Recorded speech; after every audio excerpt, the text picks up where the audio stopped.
దేవరాగం జ్ఞానయోగం వ్యాసపీఠం బహువేదశాస్త్రం బోధామృతహిత శ్రీమన్నారాయణం శివగౌరీ సంభాషిత సకల పురాణం అష్టాక్షరి పంచాక్షరి మంత్రావరణం అఖిల దేవతా సంస్తుతి పారాయణం జయమంగళకరమీ ప్రవచన శ్రవణం అనుదినము శుభము సుఖము జీవన గమనం దేవరాగం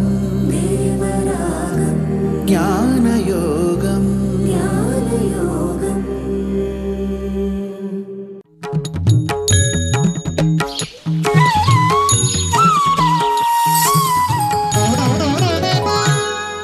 ఆపదామపహర్తారం దాతారం సర్వసంపదాం లోకాభిరామం శ్రీరామం భూయో భూయో నమామ్యహం.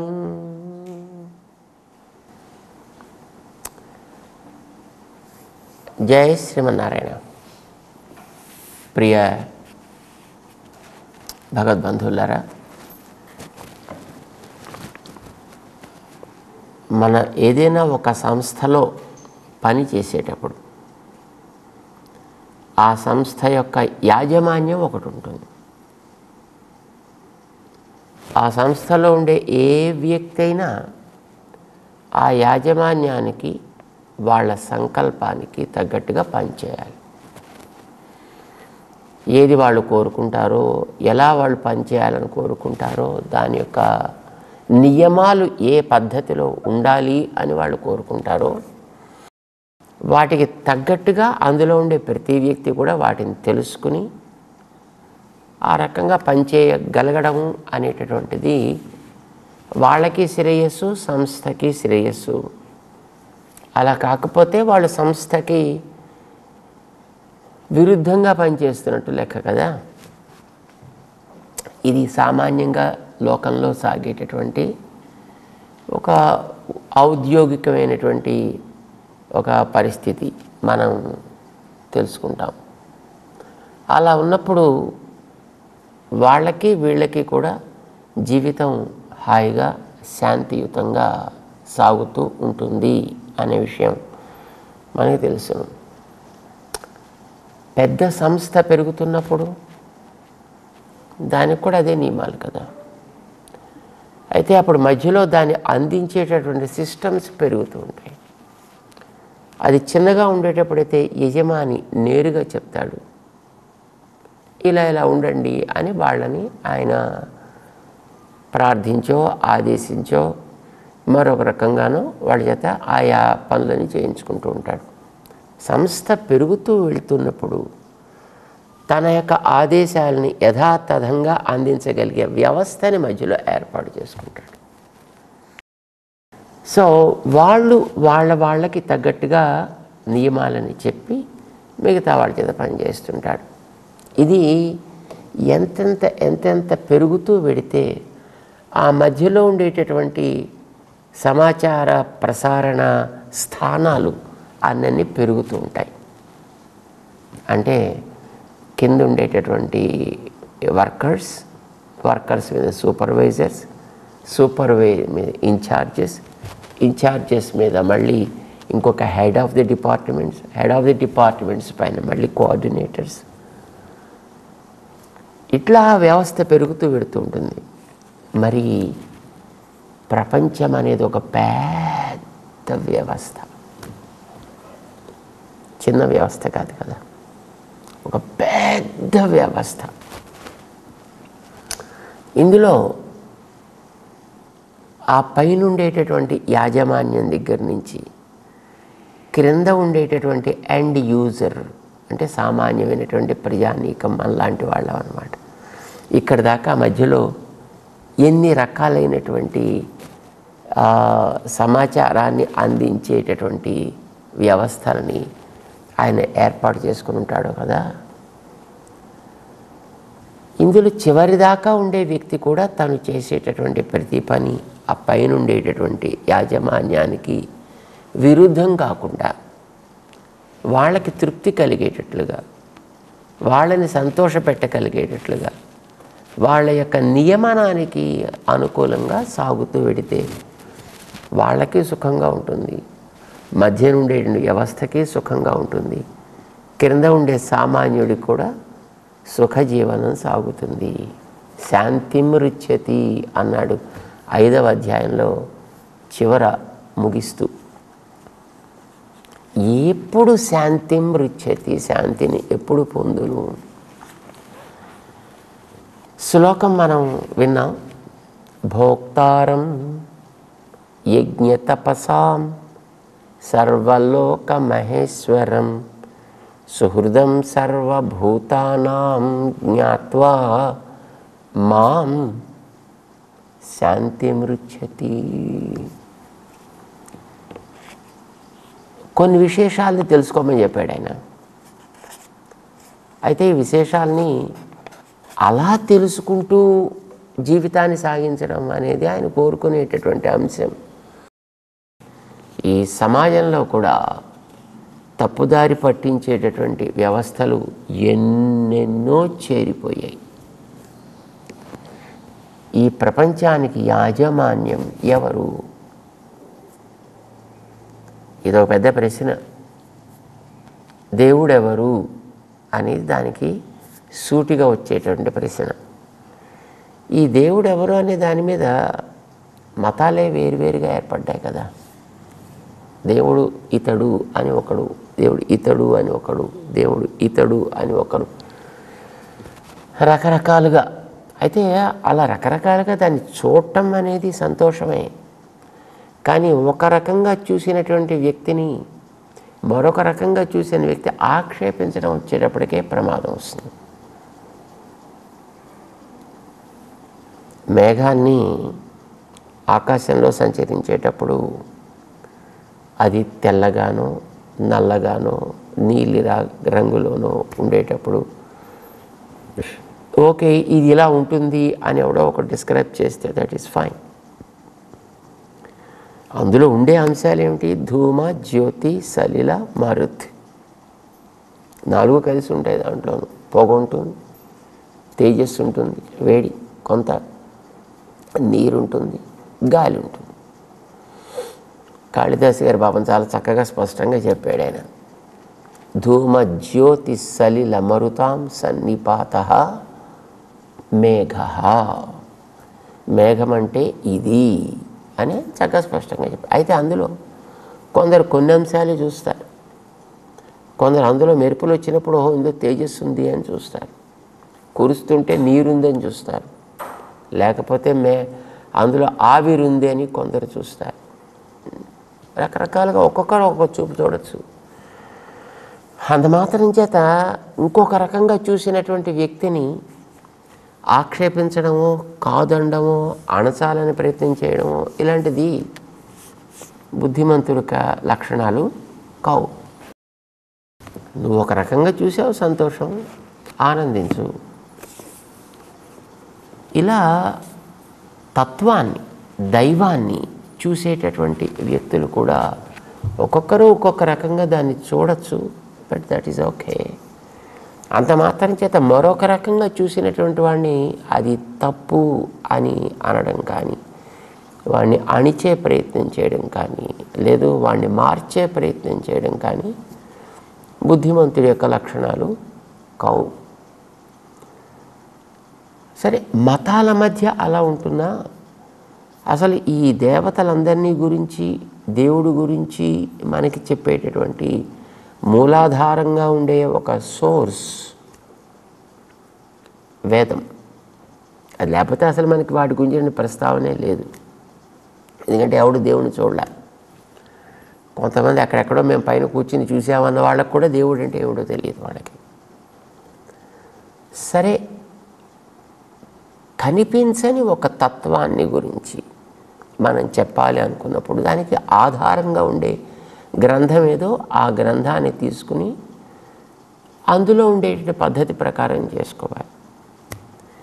వేదాల్లో మనకి మూలాధారంగా ఉండే దైవతత్వాన్ని గురించి వివరించేటప్పుడు ఇంతే రూపం, ఇంతే ఆకారం, ఇన్నే చేతులు, ఇన్నే ఆయుధాలు, ఇలానే ఉంటాడు ఇలా చెప్పలా.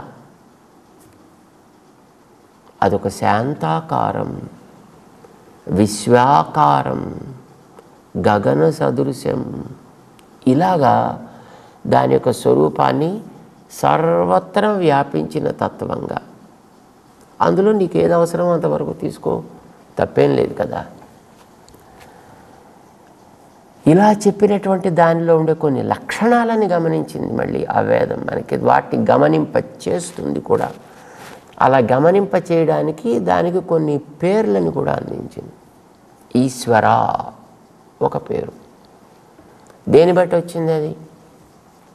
అందులో ఉండేటువంటి ఒక లక్షణం అన్నిటినీ కూడా యథాతథంగా నియమించి ఉంచడము. ఆకాశంలో మనం చూస్తున్నాం ఎన్నెన్నో నక్షత్రాలు, గోళ సమూహాలు, గ్యాలక్సీస్ అని మనం అంటాం కదా. అందులో మళ్ళీ చిన్న చిన్న గోళాలు, వాటికి చుట్టూ ఉండే ఉపగోళాలు, ఉపగ్రహాలు అని మనం అంటున్నాం. ఇవన్నీ కూడా ఒక క్రమ పద్ధతిలో సాగుతున్నాయి. అవేం సామాన్యమైనవేం కాదు. ఎవడో వెళ్ళి ఇలా పట్టుకుని దానిలా తిప్పడానికి వీలయ్యేటటువంటి స్థితిలో అవి ఉన్నవి కావు. ఒక్కొక్కటి వాటి గురించినటువంటి ఆకృతిని వింటేనే మనకి ఊహకు అందకుండా ఉంటాయి. ఇలా కొన్ని లక్షల కోట్ల గ్రహాలు ఆకాశంలో ఆధారం ఏమిటో మనకి తెలియకుండా, అవి నిరాధారంగా ఉండవు, ఆధారం ఏమిటో మనం గమనించడానికి వీలు లేకుండా అవన్నీ కూడా సంచరిస్తున్నాయి. ఒక పద్ధతి ప్రకారం బహుశా ఏం ఫలితం ఉంటుందో అది మనకి అందేది కాదు, కానీ ఏదో ఒక ఫలితాన్ని దృష్టిలో పెట్టుకుని అవన్నీ కూడా సాగుతున్నాయి. అలా సాగే వాటిని సాగింపచేసేటటువంటి ఒక శక్తి కలిగిన తత్వం అది. దాని పేరు ఈశా. తింపతీనాం, పాలకులందరికీ కూడా పైన పాలకుడుగా ఉండేటటువంటి తత్వం అది. అది పరంపరస్తాత్ పతిం, అందరికంటే కూడా పైనుండి నడిపించేటటువంటి తత్వం. విదామ దేవం భువనేశం ఈడ్యం, ఆయన భువనేశుడు, ఈ భువన కోశానికి అంతటికి కూడా నియంత. అందుకే ఆయన ఈడ్యుడు, అందరి యొక్క స్తుతికి ఆయన లక్ష్యము. ఆయనకేమి ఎన్ని కళ్ళు ఉన్నాయి, ఎన్ని నోళ్ళు ఉన్నాయి, ఎన్ని చెవులు ఉన్నాయి, ఎన్ని తలలు ఉన్నాయి, ఎన్ని ఆయుధాలు ఉన్నాయి, ఏం చెప్పలే వేదం. అక్కడ తత్వాన్ని చెప్పింది, లక్షణాన్ని చెప్పింది. ఈ లక్షణం ఎవరికి అప్లికబిలిటీ ఉంటుందో చెక్ చేసుకోవచ్చు. నువ్వు దేవుడు అని ఒక ఆయన అనాలనుకుంటే ఈ లక్షణాలు ఉన్నాయా చెక్ చేయి. This is a scale. ఈ స్కేల్లో ఏది ఇమడగలిగితే అది ఆ పేరుకి అర్హత పొందుతుంది. లేదు తీసి దాని పక్కన పెట్టేయి. వేదాలు ఇచ్చినటువంటి మనకి స్కేల్ అది. ఒక పేరు. ఇలాంటివి అందులో ఉండేటువంటి ఒక్కొక్క లక్షణాన్ని వివరిస్తూ ఎన్ని పేర్లు చెప్పిందో. విష్ణు సహస్రనామాన్ని మనం చదువుతుంటాం కదా, అందులో భీష్మాచార్యులు లాంటి మహనీయులు తాము వేదవ్యాసుడు లాంటి మహర్షుల ద్వారా ఉపదేశం పొంది వారు 1000 పేర్లక వారు చెప్పగలిగారు. అసలు ఇంకా ఎన్ని ఉన్నాయో తెలియదు.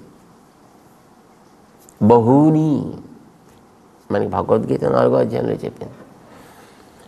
సో లక్షణాలు అనేకం, లక్షణాన్ని బట్టి వచ్చే పేర్లే తప్ప ఆయనకంటూ ఈ పేరు పెట్టాలి అంటే దట్స్ ఇంపాసిబుల్. ఎందుకంటే అతను ఈ లక్షణాలు నీకు తెలిసినవి, నీకు తెలియనివి ఇంకా ఎన్ని లక్షణాలు ఉన్నాయో వాటిని కూడా కలిగి ఉంటాడు అని మనకి చెప్పడానికి ఏం పేర్లు పెట్టి మనం చెప్తాం. కనుక అసలు అవే తెలియనప్పుడు, వాటిని మనం గుర్తించలేనప్పుడు, గుర్తించే శక్తి మన కంటికి కానీ, అంటే మన ఇంద్రియాలకు కానీ, మన బుద్ధికి కానీ లేనప్పుడు వాటిని హౌ కెన్ వి రికగ్నైజ్? అందుకోసమనే ఆయనకి చేతులెత్తి నమస్కరించడం తప్ప మనం చేయగలిగింది మరేమీ లేదు. ఏం చేస్తుంటాడు ఆయన?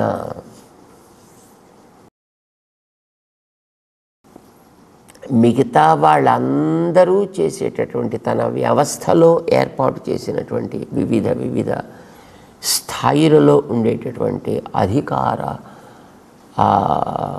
వర్గం ఉంటుందే, వారందరి యొక్క విన్నపాలను వింటూ ఉంటాడు, వాళ్ళందరికీ తగిన మార్గదర్శనం చేస్తూ ఉంటాడు. వారందరూ వెళ్ళి అతని దగ్గర దాన్ని అర్పిస్తూ ఉంటారు. మీ ఇష్టం, మీరు చూసారా? వాళ్ళు వచ్చి మీ దగ్గర ఏమైనా ఇన్ఫర్మేషన్ ఇచ్చారా? దానికి ఏమైనా మెసేజ్ ఉంటే చూపించండి అంటే వాళ్ళు మనకి ఇవ్వక్కర్లేదా?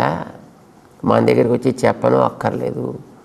వాళ్ళు చెప్పేటటువంటి విషయాన్ని మనకు అందించేటటువంటి వేదం ఒకటి ఉన్నది, అదే మనకి స్పష్టం చేస్తుంది. సర్వేస్మై దేవా బలిమావహంతి. సర్వే దేవాః అస్మై బలిం ఆవహంతి. ఈ మహా నియంతృ తత్వమైనటువంటి ఆ దైవానికి దేవా అనే పేరుతో చెప్పదగినది ఏదైనా ఉన్నది అని అంటే think that is an institution. అది ఒక సంస్థ లాంటిది అని అనుకో.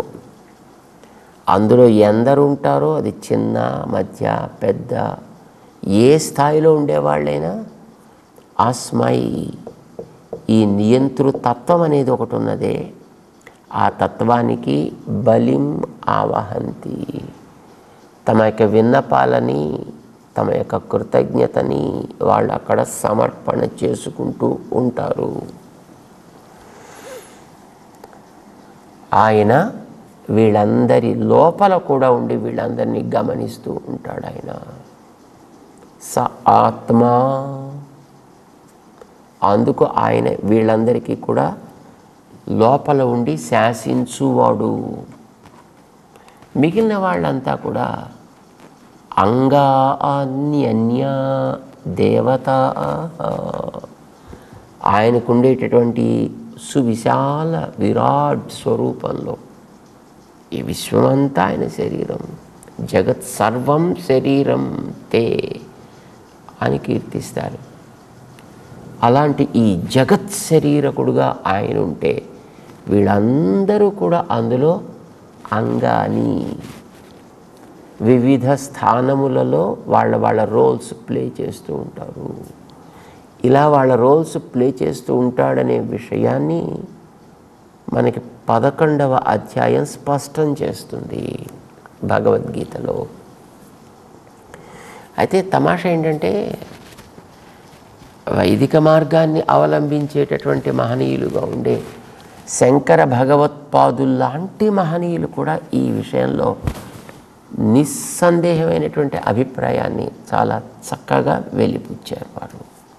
వాళ్ళు ఎక్కడ పాపం డౌట్స్ ఉండేట్టుగా చేయాల, కానీ వాళ్ళని మేము అనుసరిస్తున్నాం అనుకుని తర్వాత వచ్చినటువంటి ప్రబుద్ధులు చాలామంది ఉన్నారు. వాళ్ళు ఈ విషయాన్ని గమనించకపోవడం అనేది మనకి ఆశ్చర్యం వేస్తుంది. భగవద్గీతకి రామానుజుల వారు వివరణ ఇచ్చినట్లుగానే శంకర భగవత్పాదులు కూడా చక్కటి వివరణని ఇవ్వడం జరిగింది. ఉపనిషత్తులకి శంకర భగవత్పాదులు చక్కటి వివరణ ఇవ్వడం జరిగింది. విష్ణు సహస్రనామానికి చక్కటి వివరణ ఇవ్వడం జరిగింది. బ్రహ్మసూత్రాలకి అద్భుతమైనటువంటి వివరణ ఇవ్వడం జరిగింది. కానీ ఈవేళ వారిని మేము అనుసరిస్తున్నాము అనుకునేటువంటి వాళ్ళు ఎందరూ వాటిని చదివారు అనేది మనకు తెలియదు. తెలిస్తే బహుశా ఈవేళ ఉండేటటువంటి రకరకాల వెర్రితలలు దాంట్లో మనకి ప్రపంచంలో కనిపించి ఉండవు. ఇప్పుడు ఇక్కడ మనం ప్రస్తుతపు సందర్భాన్ని మనం చూస్తే భోక్తారం యజ్ఞతపసాం సర్వలోక మహేశ్వరం సుహృదం సర్వభూతానాం జ్ఞాత్వా, ఇది శ్లోకం. దీనికి శంకర భగవత్పాదులు ఇచ్చిన వివరణని ఒకసారి మనం వినాలి. భోక్తా దేనికి? యజ్ఞతపసాం కర్తృరూపేణ దేవతారూపేణ చ. మనం చేసే యజ్ఞాలంటే క్రియాకలాపాలని చేయించే వ్యక్తిగా, వాటిని స్వీకరించే వ్యక్తిగా, తపసాం మన ఆలోచనలని అందుకునేటటువంటి వ్యక్తిగా నేనున్న మాం జ్ఞాత్వా, మాం నారాయణం. చక్కగా శంకర భగవత్పాదులు నిర్మోహమాటంగా రాస్తారు. సర్వలోక మహేశ్వరం. ఈ మహేశ్వరం పేరు చెప్పేటప్పటికి కొంతమందికి బ్రహ్మాండమైనటువంటి వీరావేశాలు వస్తాయి. కానీ శంకర భగవత్పాదుల యొక్క స్వయంగా అందించినటువంటి వాక్యాలని మనం వినాలి. సర్వేషాం లోకానాం మహాంతం ఈశ్వరం సర్వలోక మహేశ్వరం మాం నారాయణం జ్ఞాత్వా. ఇందులో పాప ఆయన ఇక్కడ సందేహానికి అవకాశం వల్ల చాలా స్పష్టంగానే చెప్పాడు ఆయన. సర్వభూత సుహృత్ అనంటే సర్వభూతానాం హృదయే సేయం. సర్వభూతములు ఉన్నాయి, వాటికి హృదయాలు ఉన్నాయి, అందులో ఆయన ఉంటాడు. అహమాత్మ కూడా కేశాన్ పైన చెప్పుకుంటాడు కదా. అలాగే హృదయాల్లో ఉన్నటువంటి ఏం చేస్తూ ఉంటాడు ఆయన? సర్వ కర్మ ఫల అధ్యక్షం. వాడు చేసే కర్మలని గమనిస్తూ ఉంటాడు, వాడికి ఇవ్వాల్సిన ఫలితములని ఆయన తెలిసి ఇస్తూ ఉంటాడు. సర్వప్రత్యయ సాక్షిణం. జ్ఞానం ఉంది కదా కొంతమందికి, అందులో మనలాంటి పెద్దవాళ్ళకందరికీ జ్ఞానం కూడా ఉన్నట్టు ఉంటుంది కదా. అలాంటి సర్వప్రత్యయ సాక్షిణం. ఈ జీవులందరి యొక్క జ్ఞానాలకి కూడా ఆయన సాక్షిభూతుడు. నేరుగా చూచేవాడు ఆయన, నేరుగా దాన్ని పెంచేవాడైన. మత్తః స్మృతి జ్ఞానం అపోహనం చ 15వ అధ్యాయంలోకి పెడితే చెప్తాడు కదా. దాన్ని శంకర భగవత్పాదులు వారు చెప్తున్నారు. ఇది మాం నారాయణం జ్ఞాత్వా. ఏం చేస్తాడు ఆయన? సర్వ సంసార ఉపశమం. వీడికుండేటటువంటి సంసారము అంటే అహంకారమును ఉపశమం, అది తొలగుట అనేటటువంటి దాన్ని రుచ్యతి ప్రాప్నోతి. ఈ జీవుడికి తాను ప్రసాదించును. అది తెలిపి ఇది ప్రసాదించును, అది తెలిస్తే ప్రసాదించును.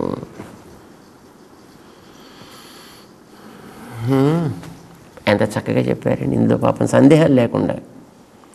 దీనికి కింద ఆనందగిరి అని మహానుభావులు రామానుజుల వారు అందించిన భాష్యానికి వేదాంత దేశికులు తాత్పర్య చంద్రిక అనేటి ఒక వ్యాఖ్య ఇచ్చినట్టే శంకర భగవత్పాదుల వ్యాఖ్యకు కూడా ఆనందగిరి అని ఒక అద్భుతమైనటువంటి ఒక చక్కటి రక్షణ కవచం లాంటి వ్యాఖ్యానం ఇచ్చాడు ఆయన. ఆయన కూడా పాపం దీన్ని చక్కగా చెబుతూ యథోక్త ఈశ్వర పరిజ్ఞాన ఫలం అభిదధాతి. ఈ ఈశ్వరుడు ఎవడు అని తెలుసుకుంటే వచ్చే ఫలితం ఏమిటి అని చెబుతున్నాడు. మాం నారాయణం ఇతి.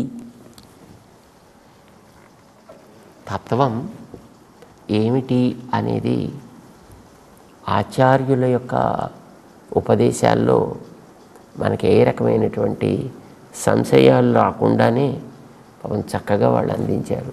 కానీ ఈ మధ్య ఉండేటటువంటి అర్ధాంతరపు వ్యక్తిత్వాలు ఉంటాయి కదా, ఇవి ఎన్ని రకాలుగా మన బుద్ధిని కన్ఫ్యూజ్ చేయాలో, ఎన్ని రకాలుగా మన బుద్ధిని తప్పుదారి పట్టించాలో అన్ని రకాలుగాను పట్టిస్తుంటే పాపం యాజమాన్యం పైన ఆయన ఏం చేయాలి, ఎలా పరిష్కరించాలి అంటే ఈ మధ్యలో ఉండేటువంటి వాటికి ఏదైనా ఒక రకమైనటువంటి మార్గాన్ని చూపించి సరి అయినటువంటి రీతిలో పెట్టాల్సిన అవసరం ఉంటుంది అనేది మనకి 5వ అధ్యాయపు చివరి శ్లోకం శంకర భగవత్పాదుల యొక్క ఉపదేశం ద్వారా చక్కగా తెలుస్తుంది. రామానుజుల వారు దానికి మనకి స్పష్టంగానే వారు అందించారు. ఆయన సర్వభూత సుహృత్ మంచి మనస్సు కలవాడంటే అలాంటి వాడిని సేవ చేయడానికి, అలాంటి వాడిని ప్రసన్నం చేయడానికి, అలాంటి వాడికి మరింత ఆనందాన్ని కలిగించడానికి ప్రతివాడు ప్రయత్నిస్తాడు. అందుకే చక్కగా నన్ను అలాంటి వాడిని నేను తెలుసుకుని నువ్వు హాయిగా ముందుకు సాగవయ్యా, జీవితంలో శాంతిని పొందుతావు అని 5వ అధ్యాయాన్ని ముగిస్తాడు స్వామి. తెలుసుకుందాం. జయ శ్రీమన్నారాయణ.